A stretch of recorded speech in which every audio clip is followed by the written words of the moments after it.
नमस्कार दोस्तों। आज national means cum merit scholarship परीक्षा की मैट एग्जाम की तैयारी के लिए मैं अपने चौथे वीडियो के साथ आपके सामने प्रस्तुत हुआ हूं। आशा करता हूं कि आपको पहले 3 वीडियो अच्छे से समझ में आए होंगे और आपने मेरे टेलीग्राम चैनल से उन वीडियो से रिलेटेड अब तक जितने भी प्रश्न एग्जाम में आए हैं नेशनल मींस परीक्षा में, उन सबको डाउनलोड करके अच्छे से प्रैक्टिस की होगी। तो इसी कड़ी में मैं आज नया टॉपिक लेके आया हूं, दिशा संबंधी प्रश्न। दिशा से संबंधित कुछ प्रश्न आते हैं एग्जाम में। पिछले 2-3 साल के अगर आप पेपर का देखोगे तो आपको पता लगेगा कि इस पर बेस्ड 5 प्रश्न आते हैं। इस टॉपिक के ऊपर 5 प्रश्न आते हैं जो कि बहुत ही आसान होते हैं। तो चलिए आज हम इन प्रश्नों की प्रैक्टिस करते हैं। यदि आपको मेरा ये चैनल पसंद आ रहा है, मेरे बनाए गए वीडियो आपको पसंद आ रहे हैं, तो कृपया करके उनको लाइक कीजिए, शेयर कीजिए, ताकि वे 8वीं क्लास के ज्यादा से ज्यादा विद्यार्थियों तक पहुंच सकें और वो विद्यार्थी इस चीज का लाभ उठा सके। अगर आपको इन टॉपिक से रिलेटेड प्रश्नों की जरूरत है या टेस्ट की जरूरत है तो आप मेरा टेलीग्राम चैनल ज्वाइन कर सकते हैं। मैं अपने टेलीग्राम चैनल का जो लिंक है वो कमेंट बॉक्स में डाल दूंगा। आप उससे उस टेलीग्राम चैनल को ज्वाइन कीजिए। वहां पर आपको पुराने सालों के पेपर और इस टॉपिक से रिलेटेड जितने भी प्रश्न बन सकते हैं वो सभी का आपको संग्रह मिल जाएगा। और इसके अलावा मैं टेस्ट भी ले रहा हूँ, साइंस के भी, एसएसटी के भी, मैथ्स के भी, वो भी आपको वहां पे चैनल पे मिल जाया करेंगे। क्योंकि अब हम इस चैप्टर के अंदर दिशा संबंधी प्रश्न पढ़ रहे हैं तो हमें दिशाओं का ज्ञान होना बहुत जरूरी है।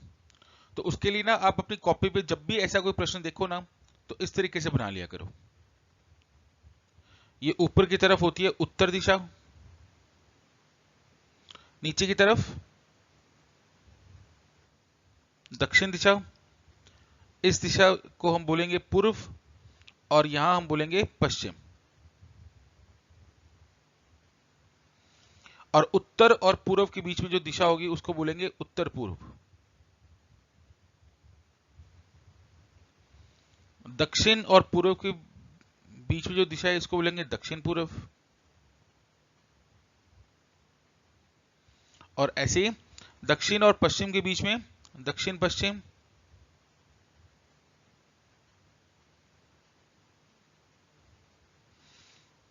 और उत्तर और पश्चिम के बीच में जो दिशा होगी उसको बोलेंगे उत्तर पश्चिम। अगर आप ये बना लोगे डायग्राम तो प्रश्नों को हल करना बहुत आसान हो जाएगा। इसके अलावा आपको एक और चीज ध्यान रखनी है, पाइथागोरस प्रमेय। जो दिशा संबंधी प्रश्न है ना उनको हल करने के लिए पाइथागोरस प्रमेय का भी उपयोग करना पड़ सकता है। कई प्रश्नों में, सभी प्रश्नों में नहीं, लेकिन कई प्रश्नों में पाइथागोरस प्रमेय का उपयोग करना पड़ सकता है। अब पाइथागोरस प्रमेय क्या होती है, आपको मालूम भी होगा ये चीज कि एक समकोण त्रिभुज है। समकोण त्रिभुज एक ऐसा त्रिभुज होगा जिसमें एक कोण 90 डिग्री का होता है। जैसे यहां पे आपको जो चित्र में दिखा रहा हूं ये एक समकोण त्रिभुज है, इसमें कोण भी 90 डिग्री का है। समकोण त्रिभुज की जो सबसे बड़ी भुजा होती है ना वो समकोण के बिल्कुल जो सामने वाली भुजा होती है उसको बोलते हैं। ये एसी जो भुजा है वो इसकी सबसे बड़ी भुजा है क्योंकि ये 90 डिग्री के सामने की भुजा है। इसको हम बोलते हैं कर्ण और इसको बोलते हैं आधार और इस भुजा को हम बोलते हैं लंब।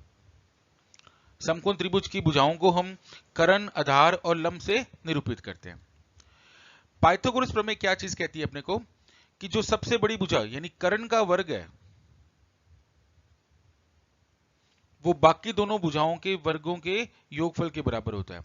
यानी कर्ण का जो वर्ग है वो बाकी दोनों भुजाएं मतलब लंब और आधार, इनके वर्गों के योगफल के बराबर होता है। सबसे बड़ी भुजा का वर्ग बाकी दोनों भुजाओं के वर्गों के योगफल के बराबर होता है। इस प्रमेय को हम बोलते हैं पाइथागोरस प्रमेय। अब इस प्रमेय को उपयोग क्यों करते हैं? इस प्रमेय का उपयोग इसलिए करते हैं कि हो सकता है कि हमें इन 3 भुजाओं में से जो लंब, आधार और कर्ण है, इन 3 भुजाओं में से किसी प्रश्न के अंदर 2 भुजाएं दी हो और आपसे तीसरी भुजा पूछ ले। फॉर एग्जाम्पल कि जैसे मान लो लंब दे दिया आपको 3 सेंटीमीटर, आधार दे दिया आपको 4 सेंटीमीटर, और वो आपसे पूछे कि बताओ करण कितना है। तो अब इस प्रमेय की हेल्प से, इस प्रमेय का उपयोग करते हुए हम ये करण ज्ञात कर सकते हैं। तो कैसे देखिएगा, तो आपको पता है कि करण का वर्ग लंब का वर्ग होगा 3 का वर्ग, आधार का वर्ग, आधार कितना दिया हुआ है आपको 4, तो 4 का वर्ग। अब आपको 3 का वर्ग मालूम है, 3 का वर्ग मतलब 3 को 3 से गुना करना, 3 का वर्ग होता है 9। ऐसे ही 4 का वर्ग, 4 का वर्ग होता है 4 को 4 से गुना करना, यानी ये कितना आ जाएगा 16, और 16 और 9 का जो योग होगा वो कितना होता है 25। अब ये जो 25 है ये किसका वर्ग होता है, ये होता है 5 का वर्ग। मतलब अगर आप 5 को 5 से गुना करेंगे तो आपको पता है 5 इंटू 5 कितना होता है 25, तो जो 25 होता है वो 5 का वर्ग होता है। अब आप देखिए कर्ण का जो वर्ग है वो 5 के वर्ग के बराबर है। इसका मतलब ये हुआ कि जो कर्ण है उसकी लंबाई कितनी है 5 सेंटीमीटर है, जो कर्ण है उसकी लंबाई कितनी है 5 सेंटीमीटर। तो अब आप देखिएगा कि आपको आधार दिया हुआ था, लंब दिया हुआ था, और उसकी हेल्प से हमने क्या ज्ञात किया, कर्ण ज्ञात किया। तो ये पाइथागोरस प्रमेय से हम 2 भुजाएं दी होंगी और आपको तीसरी भुजा ज्ञात करनी होगी। अब मैं आपको ये थोड़ा सा एक ट्रिक बताता हूं कि एक पाइथागोरस ट्रिक होती है 3 4 5, 5 12 13, 6 8 10, ये 3 ट्रिक्स आप याद कर लो। मतलब अगर लंब और आधार 3 और 4 हैं तो कर्ण कितना होगा 5, अगर लंब और आधार 5 और 12 हैं तो कर्ण कितना होगा 13, अगर लंब और आधार 6 और 8 है तो कर्ण कितना होगा 10। अगर आप ये याद कर ले तो ना, तो आपको ना ये पूरा जो ये निकालने की जरूरत नहीं है, पाइथागोरस प्रमेय अप्लाई करने की जरूरत नहीं है। ये जो ट्रिक है ये पाइथागोरस प्रमेय से ही बनी है। अगर आप इन ट्रिक को याद कर लेते हो तो डायरेक्टली आप क्वेश्चन में फटाफट लिख पाओगे कि अगर लंब 3 है आधार 4 है तो कर्ण कितना होगा 5 होगा। इससे आपका टाइम भी बचेगा, और टाइम तो बहुत जरूरी है इस पेपर को करने के लिए। इसलिए आप इन 3 ट्रिक को याद कर लो, लगभग सारे प्रश्न जो है वो इन 3 ट्रिक से हल हो जाते हैं। हाँ जी, तो देखिए पहला प्रश्न। अब ये प्रश्न करने से पहले मैं ना दिशाएं बना लेता हूं। मैंने आपको बताया भी था कि भाई आप सबसे पहले क्या किया करिए, दिशाएं बना लीजिएगा प्रश्न के अंदर, उत्तर पूर्व पश्चिम दक्षिण। हाँ जी, वो कह रहा है रमेश अपने घर से 10 किलोमीटर उत्तर की तरफ जा रहा है। तो ये रमेश का घर है और रमेश उत्तर की तरफ गया, कितने किलोमीटर गया 10 किलोमीटर, और वो पहुंच गया यहां पे। स्टार्ट किया था उसने ए बिंदु से और अब वो वहां पहुंच गया बी बिंदु पर। अब कहता है कि वहां से वो 6 किलोमीटर दक्षिण की तरफ चलता है। उत्तर की तरफ तो ऊपर जाना हुआ, दक्षिण की तरफ नीचे जाना हुआ। इसका मतलब वापस उसी रोड के ऊपर या उसी दिशा में वापस आया, और कितनी दूरी तय की उसने 6 किलोमीटर। इसका मतलब वो 6 किलोमीटर दूरी तय करके कहां पहुंच गया, इस सी बिंदु पर पहुंच गया। अब वो कह रहा है कि इसके पश्चात वो 3 किलोमीटर पूर्व की ओर चला। इस सी बिंदु से अब वो कहां गया, 3 किलोमीटर पूर्व की ओर गया। अब वो पहुंच गया इस डी बिंदु पर। तो कह रहा है अब बताइए कि वो अपने घर से कितनी दूरी पर है। अब घर उसका ए बिंदु पर है और इस वक्त वो है डी बिंदु पर। तो डी और ए बिंदु के बीच की जो दूरी होगी यही उसकी घर की और उसकी अब जिस स्थान पर वो है उससे दूरी ज्ञात करनी है जो आपको। अब अगर आप ध्यान से देखो कि ये जो कोण बन रहा है, ये कोण बन रहा है 90 डिग्री का। इसका मतलब ये जो ए सी डी त्रिभुज है ये एक समकोण त्रिभुज है, और आपको ज्ञात क्या करना है 90 डिग्री की सम्मुख भुजा, यानी क्या ज्ञात करना है आपको, कर्ण ज्ञात करना है। अब आप देखिएगा इसका जो आधार है वो कितना आ गया 3।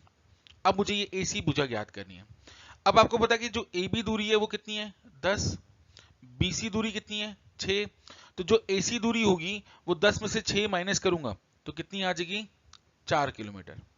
ये 4 किलोमीटर, ये 6 किलोमीटर, कुल मिला के कितना हो गया 10। और अब आपको ज्ञात क्या करना है इसके अंदर, ये कर्ण ज्ञात करना है।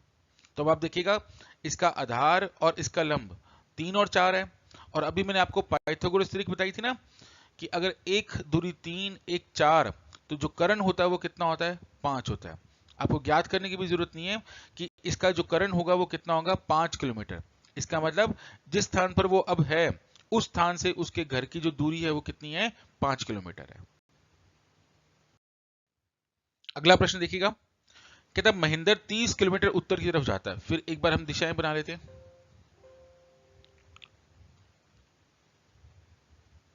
उत्तर, पश्चिम, पूर्व, दक्षिण। कहता है महेंद्र 30 मीटर उत्तर की ओर जाता है। लो जी, ये यहां से 30 मीटर गया उत्तर की ओर, चलना स्टार्ट किया उसने ए बिंदु से, पहुंच हो गया बी बिंदु के। अब वह अपने दाहिनी, दाहिनी मतलब होता है सीधे हाथ की तरफ, अगर मैं उत्तर की तरफ जा रहा हूं तो सीधे हाथ की तरफ कहां मुड़ूंगा, इस तरफ। कितनी दूर चलता है वो, 40 मीटर। दाहिनी ओर मुड़कर चल रहा है 40 मीटर। अब वहां से पुनः दाहिनी ओर, अब वापस सीधे हाथ की तरफ, सीधे हाथ की तरफ मुड़ा, और कितनी दूरी तय की उसने, 20 मीटर। अब देखिए ये पूरी दूरी है 30 मीटर, तो जाहिर सी बात है कि 20 मीटर जो होगा वो मैं इससे कम बनाऊंगा, तो ये 20 मीटर दूरी तय की। अब वो कहता है कि पुनः दाहिनी ओर, वापस दाहिनी ओर मुड़ गया, मतलब वापस सीधे हाथ की तरफ मुड़ गया, और कितनी दूरी तय की उसने, 40 मीटर। ठीक है, जैसे जैसे वो चल रहा है ना, उसको अपने हिसाब से एज्यूम करो, अपने हिसाब से मानो कि मैं चल रहा हूं इस तरीके से। तो अपना दायां अपना बायां उसी हिसाब से आप मुड़ते रहिए। तो उसने कितनी दूरी तय की, 40 मीटर। तो ए से बी, बी से सी, सी से डी, और अब डी से वो कहां पहुंच गया, ई बिंदु पर, इस जगह पे पहुंच गया। वो कह रहा है अब अपने प्रारंभिक स्थिति, मतलब ए से ये ई कितनी दूरी पर है। अब आपको पता है कि ए से बी तो है 30 मीटर, और अगर आप ध्यान से देखो ये जो सी डी दूरी है कितनी है, 20 मीटर। तो इसका मतलब ये जो बीई दूरी है ये भी कितनी होगी, 20 मीटर। यानी ये जो दूरी है वो 20 मीटर है, और ये पूरी दूरी कितनी है, 30 मीटर। तो इसका मतलब ये जो दूरी है ए ई, ये 30 में से क्या करना पड़ेगा अपने को, ये 20 माइनस करना पड़ेगा। इसका मतलब ये दूरी कितनी है, 10 मीटर। इसका मतलब वो अपनी प्रारंभिक स्थिति से कितनी दूरी पर है, 10 मीटर की दूरी पर है। अगला प्रश्न है, गौरव अपने घर से 20 मीटर उत्तर की तरफ चलता है। फिर दिशाएं बना लेते हैं, उत्तर, पूर्व, पश्चिम, दक्षिण। गौरव अपने घर से 20 मीटर उत्तर की तरफ चलता है। ये गौरव का घर है ए जगह पे, उत्तर की तरफ क्या, 20 मीटर। अब वहां से वो बाएं और मुड़कर 40 मीटर चलता है। बाएं मतलब उल्टे हाथ को मुड़कर, वो कितने मीटर चला, 40 मीटर। अब पुनः बाएं और मुड़ गया, वापस उल्टे हाथ की तरफ मुड़ गया, और कितना चला, 20 मीटर। देखिए ये दूरी 20 मीटर है, तो इधर भी कितना चला, 20 मीटर। बाद में वो दाएं और मुड़ के, दाएं मतलब अपने सीधे हाथ की तरफ मुड़ के कितना चला, 20 मीटर। अपने सीधे हाथ की तरफ मुड़ के 20 मीटर चला। अब पहुंच गया वो यहां पर। तो कहता है कि अपनी प्रारंभिक स्थिति से वो कितनी दूरी पर है। अब देखिए ये दूरी है 20, और ये दूरी है 40। तो इसका मतलब वो अपनी प्रारंभिक स्थिति से कितनी दूरी पर है, 20 प्लस 40, यानी बराबर 60 मीटर की दूरी पर है। यानी इस वक्त तो अपने शुरुआती पोजीशन से 60 मीटर की दूरी पर है। हाँ जी, अगला प्रश्न है, एक आदमी उत्तर की ओर चलने के बाद दाईं ओर मुड़कर थोड़ी दूर चला। उत्तर की ओर चलने के बाद दाईं ओर, दाईं ओर मतलब सीधे हाथ की तरफ मुड़कर थोड़ी दूर चला, ठीक है। और उसके बाद बाईं ओर मुड़कर 1 किलोमीटर चला। बाईं ओर मतलब उल्टे हाथ की तरफ मुड़कर 1 किलोमीटर दूरी तय की, ठीक है। और उसके बाद फिर वो बाएं ओर मुड़कर चलने लगा। बाएं ओर मतलब उल्टे हाथ की तरफ मुड़कर चलने लगा। एक बार दोबारा से देखते हैं इस क्वेश्चन को। एक आदमी उत्तर की ओर चलने के बाद उत्तर की ओर चला, दाईं ओर मुड़ गया, अपने सीधे हाथ की तरफ मुड़ गया, और फिर वह अपने बाईं ओर मुड़ा, अपने बाईं ओर मतलब उल्टे हाथ की तरफ मुड़ा, और 1 किलोमीटर चलकर बाएं और मुड़ा और फिर चलने लगा। तो बताइए अब वो कौन सी दिशा में जा रहा है। तो अब आप बताइए कौन सी दिशा में जा रहा है, ये उत्तर दिशा, ये पूर्व दिशा, ये पश्चिम दिशा, ये दक्षिण दिशा। वो किस तरफ जा रहा है, इस तरफ। इसका मतलब वो पश्चिम दिशा की तरफ जा रहा है। तो इसका उत्तर कितना आ जाएगा, पश्चिम दिशा। अगला प्रश्न है, सोहन पूर्व दिशा में 7 किलोमीटर जाता है। लो जी, पूर्व दिशा की तरफ गया, कितने किलोमीटर, 7 किलोमीटर। स्टार्ट किया उसने ए से, अब वो पहुंच गया बी पर। अब दाहिनी ओर मुड़कर यानी सीधे हाथ की तरफ मुड़कर कितने किलोमीटर चला, 3 किलोमीटर। और वापस वहां से दाहिनी ओर मुड़ गया और 11 किलोमीटर चला। अब 11 किलोमीटर की लाइन जो है देखो मैं बड़ी बना रहा हूं ना, क्योंकि 7 से बड़ी बननी चाहिए ये। तो अब वो पहुंच गया इस डी जगह पे। तो कह रहा है अपने घर से वो कितनी दूरी पर है, ये दूरी आपको ज्ञात करनी है। मैंने यहां से एक लाइन ड्रॉ कर ली परपेंडिकुलर। अब ये दूरी कितनी है, 3, तो इसका मतलब ये दूरी भी 3 होगी। ये दूरी कितनी है, ए बी दूरी 7, तो इसका मतलब ये जो दूरी है ना ए एम दूरी, ये भी कितनी होगी, 7। अब टोटल है ये दूरी डीसी दूरी 11, और ये सीएम दूरी जो है वो कितनी है, 7। तो इसका मतलब ये जो डीएम दूरी अगर मेरे को ज्ञात करनी है तो 11 में से इस 7 को क्या करना पड़ेगा, माइनस। तो कितनी आ जाएगी, 4। अब आप देखिएगा ये कोण कितनी डिग्री का बन रहा है, 90 डिग्री का। तो देखिएगा लंब है 3, आधार है 4, तो पाइथागोरस त्रिक 3, 4, 5 मुझे ज्ञात करना है करण। तो इसका मतलब कि उसकी अपने प्रारंभिक स्थिति से जो दूरी होगी वो कितनी होगी, 5 किलोमीटर दूरी होगी। तो यानी इसका जो उत्तर आएगा वो क्या आएगा, 5 किलोमीटर। अगला प्रश्न है, कहता दक्षिण पूर्व की ओर मुंह करके सोहन खड़ा हुआ है। तो अपने पहले बना लेते हैं दक्षिण पूर्व, ये पूर्व ये दक्षिण, तो दक्षिण पूर्व होगी ये वाली। तो इस तरफ मुंह करके सोहन खड़ा हुआ है यहां पर, और वहां से वो कितने मीटर चला, 15 मीटर चला। तो लो जी, ये दूरी कितनी तय कर ली उसने, 15 मीटर। फिर वह उत्तर की तरफ मुड़ गया, उत्तर की तरफ मुड़ा, और कितनी दूरी तय की इसने, 12 मीटर। उत्तर की तरफ तय कर ली उसने 12 मीटर। तो वो आपसे पूछ रहा है बताओ वो अपनी प्रारंभिक स्थिति से कितनी दूरी पर है। आपको ये बताना है कि ये दूरी कितनी है। तो अब ध्यान से देखो, ये कोण कितनी डिग्री का बन गया, 90 डिग्री का। अब इसमें आपको करण पता है, आपको लंब पता है, लेकिन आपको क्या चीज नहीं पता, आधार नहीं पता। तो मैंने अभी आपको बताया ना पाइथागोरस त्रिक 3, 4, 5। अब ये पाइथागोरस त्रिक की खास बात क्या होती है, इसको आप किसी भी नंबर से मल्टीप्लाई करोगे ना तो वो नंबर भी किस में आता है, पाइथागोरस त्रिक में होता है। जैसे 2 से मल्टीप्लाई किया तो 6, 8, 10, 3 से मल्टीप्लाई किया तो 9, 12, 15। तो अब आपको देखो ये पाइथागोरस त्रिक इससे मैच कर रही है कि नहीं कर रही है। करण 15 है, लंब 12 है, तो इसका मतलब जो आधार होगा वो कितना होगा, 9। इसका मतलब वो अपने प्रारंभिक स्थिति से कितनी दूरी पर है, 9 मीटर की दूरी पर है। तो याद रखना कि जो मैंने आपको पाइथागोरस त्रिक बताई है उसको आप किसी भी नंबर से मल्टीप्लाई करोगे तो जो नई त्रिक बनेगी वो भी पाइथागोरस त्रिक की कहलाती है। तो उसकी हेल्प से हमने इस प्रश्न को हल करना है। अगला प्रश्न देखिएगा, संजय 2 किलोमीटर उत्तर की ओर चला। चलिए संजय को 2 किलोमीटर उत्तर की ओर चलाते हैं। ये इसकी प्रारंभिक स्थिति। अब वो 2 किलोमीटर चल के यहां पहुंच गया। फिर वो अपने दाहिनी ओर मुड़ गया और 1 किलोमीटर चला। अब वो पहुंच गया सी पर। फिर वापस वो अपने दाहिनी ओर मुड़ा और कितने किलोमीटर चला, 2 किलोमीटर चला। ये दूरी और ये दूरी क्या होनी चाहिए, बराबर।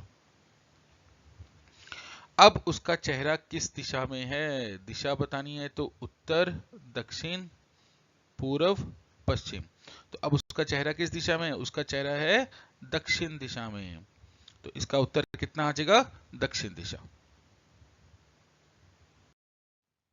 अगला प्रश्न है, एक लड़का पश्चिम की तरफ यात्रा कर रहा है। लो जी, पश्चिम की तरफ क्या, अब वो अपने दाएं मुड़ता है, दाएं मुड़ गया। फिर वो बाएं मुड़ता है, बाएं मुड़ गया। अब लड़के का मुख किस दिशा में है? तो अब उसका मुख है पश्चिम दिशा में।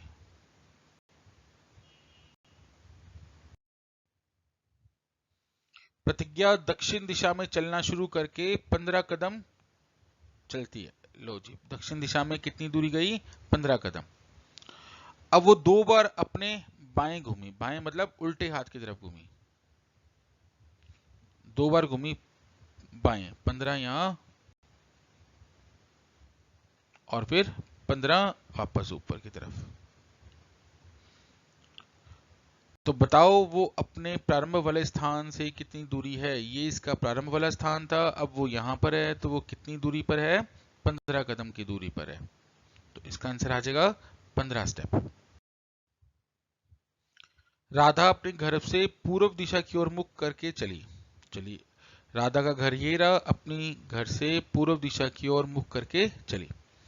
5 किलोमीटर चलने के बाद दाएं मुड़ने के बाद 3 किलोमीटर चली। 5 किलोमीटर चलने के बाद दाएं मुड़ गई और फिर कितने किलोमीटर चली? 3 किलोमीटर। तो बताओ अब उसका घर स्वयं से किस दिशा में है? अब ये वो यहां पर है, उसका घर है इस दिशा में। तो अब चेक कर लेते हैं ये दिशा कौन सी है। ये उत्तर है, ये पश्चिम है। तो ये जो दिशा होती है ये होती है उत्तर पश्चिम दिशा। तो यानी उसका जो घर है वो किस दिशा में है? उत्तर पश्चिम दिशा में। एक व्यक्ति उत्तर पश्चिम दिशा की ओर मुंह करके खड़ा है। उत्तर पश्चिम, उत्तर पश्चिम होगी ये वाली दिशा, इस तरफ मुंह करके खड़ा है बेटा। और वो घड़ी की दिशा में, घड़ी कैसे चलती है? इस तरीके से घड़ी की दिशा में 180 डिग्री घूमता है। 180 डिग्री घूम के वो कहां आ जाएगा? यहां आ जाएगा। 180 डिग्री घूमना मतलब एक पूरी लाइन बनाना। आपको होता है ना कि एक सरल रेखा पे कोण कितनी डिग्री का होता है? 180 डिग्री का। तो इसका मतलब कि अब उसकी दिशा चेंज हो जाएगी, लेकिन वो रहेगा उसी लाइन पर ही।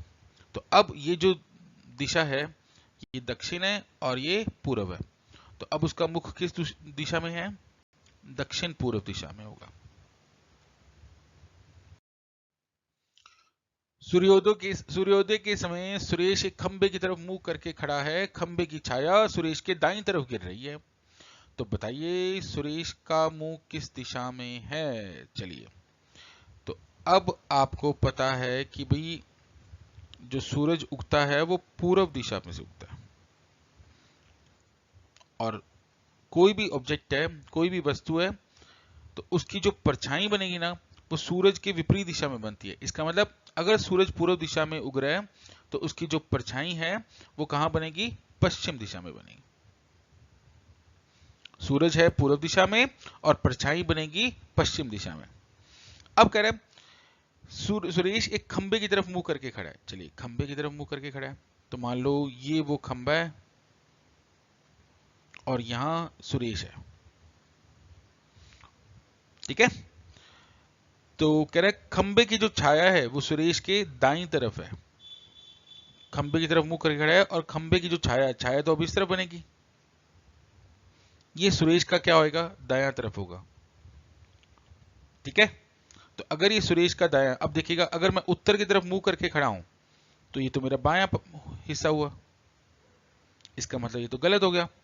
तो इसका मतलब ये हुआ कि खंबा इस तरफ होगा और सुरेश उस तरफ खड़ा है। अब खंबे की छाया बन रही है इस तरफ और जो सुरेश के दाईं तरफ है, ठीक है। अब सुरेश के दाईं तरफ है तो इसका मतलब ये हुआ कि सुरेश इस वक्त कौन सी दिशा में देख रहा है? सुरेश इस वक्त दक्षिण दिशा में देख रहा है, तभी खंबे की छाया जो है वो सुरेश के दाईं तरफ बनेगी। तो इसका जो उत्तर आ जाएगा वो आ जाएगा दक्षिण दिशा। यानी सुरेश का जो मुंह है वो किस दिशा में है? दक्षिण दिशा में है।